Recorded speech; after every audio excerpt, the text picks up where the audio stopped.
കുറച്ചുകൂടെ പിടിക്കയില്ലേ?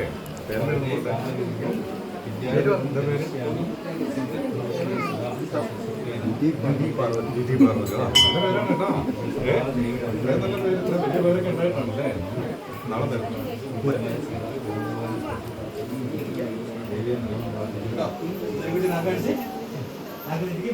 ഇവിടെ കുട്ടിയുടെ നല്ല നാക്കം നീട്ടി കാണിക്കാമോ? നല്ല നാക്ക് എവിടെ? ഗാമ്പറ്റിന്ന് കാണിക്കാമോ? നാക്ക് നീട്ടി അങ്ങനെ പഠിച്ചോളൂ.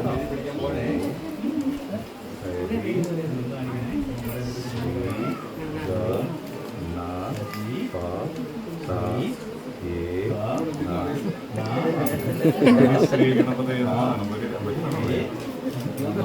അക്ഷരങ്ങളാണ് നമ്മുടെ. ഇനിയിപ്പോൾ നമ്മുടെ ഈ അക്ഷരങ്ങളെന്നും നമ്മുടെ കൂടെ ഉണ്ടാവണ്ടേ? ഇനി നമുക്ക് വേറെ ഇത് ആദ്യമായിരുന്നു അല്ലേ?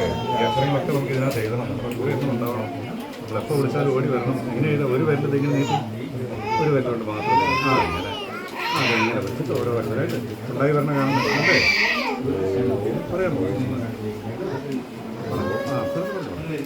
ഹരി ശ്രീ ഗ ന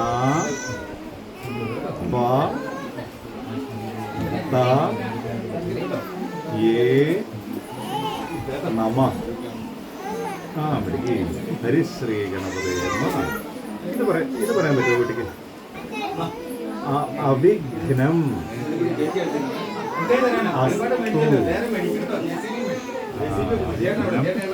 അവിഘ്നമസ്തു. എന്നെ അവിഘ്നമസ്തു. തടസ്സങ്ങളൊന്നും ഉണ്ടാകാൻ പാടില്ല. ഇതെല്ലാം കാര്യങ്ങൾ ചെയ്യാറുണ്ട്. തടസ്സം തരാൻ പാടില്ല. അംബിതമേ നദീയതമേ നദീയതമേ സരസ്വതി അപ്രശസ്തായ വസ്മസി പ്രശസ്തി മണ്ഡലത്തിൽ പറയാൻ പറ്റുമോ?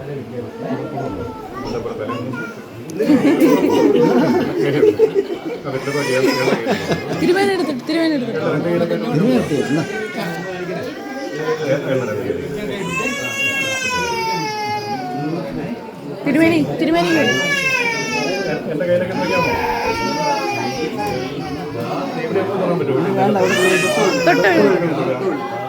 ആയുഷ്മതി